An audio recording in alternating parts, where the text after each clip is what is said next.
Hey guys, in this video I'll show you how to get a second builder base in Clash of Clans.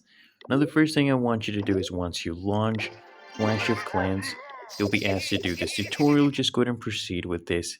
And after you're basically done with this simple tutorial, okay, in the same tutorial they'll actually prompt you to go ahead and set up a builder base.